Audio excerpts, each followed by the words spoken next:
జనాల్ని ఎలా మోసం చేస్తారో ఇదే నిదర్శనం. చూడండి, టీవీకే అసెంబ్లీ సభ్యుడు జనాల్ని ఎలా మోసం చేసి గెలిచాడో విజయ్ పార్టీ నుంచి అని చెప్పి సోషల్ మీడియాలో పోస్టులు అయితే వస్తున్నాయి. ఏంటి ఆ పోస్టులు అంటే, ఆటో నడుపుకునే వ్యక్తి దాదాపు 56,000 ఓట్ల మెజార్టీతో గెలిచాడు. తను ఆటో నడిపేవాడు కాదు. తన అఫిడవిట్ లో చూస్తే దాదాపు 20 లక్షలు పెట్టిన ఒక కారు ఉంది. అంత అమౌంట్ పెట్టి కారు కొన్నాడు. అసలు ఆటో రిక్షా వాడే కాదు. జనాల్ని మోసం చేసి గెలిచాడు అని చెప్పి విజయ్కి వ్యతిరేకంగా ఉన్న ప్రచారాలు అయితే చేస్తున్నారు. దీంట్లో ఎంత నిజం ఉంది, ఎంత అబద్ధం ఉంది పక్కన పెట్టండి. నాకు తెలియక అడుగుతున్నా.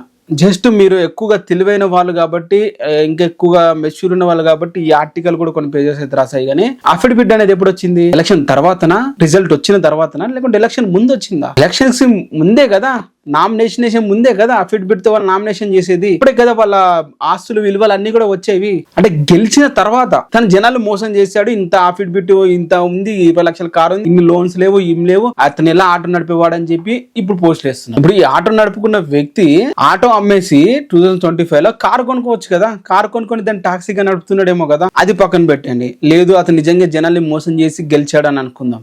తన పేరు వచ్చేసి దాము. రోయంపురం అసెంబ్లీ కాన్స్టిట్యూట్ లో దాదాపు 56,000 ఓట్ల మెజార్టీతో గెలవడం అయితే జరిగింది. తన అఫిడవిట్ లో చూస్తుంటే 20 లక్షల టొయోటా కార్ ఉంది. సో ఇక్కడ కామెడీ ఏంటంటే, దీన్ని అతను మోసం చేశాడు అని చెప్పి తన మీద ప్రచారం అయితే చేస్తున్నారు. అసలు మినిమం కామన్ సెన్స్ ఉన్నాడు ఎవరికైనా. నామినేషన్ వేసిన ముందే మనకి అఫిడవిట్లు అన్ని వస్తాయి, అప్పుడు మనం చెక్ చేసుకుంటే అయిపోయేది కదా ఓట్లు వేసే వాళ్ళు కూడా. తను ఆటో నడిపేవాడు అవునో కాదో ఆ టీవీకే వాళ్ళు క్లారిఫికేషన్ ఇవ్వాలని చెప్పి ఒక మీడియా అయితే రాసింది. సో మరి దీన్ని ఏమంటారు మీరే చెప్పండి.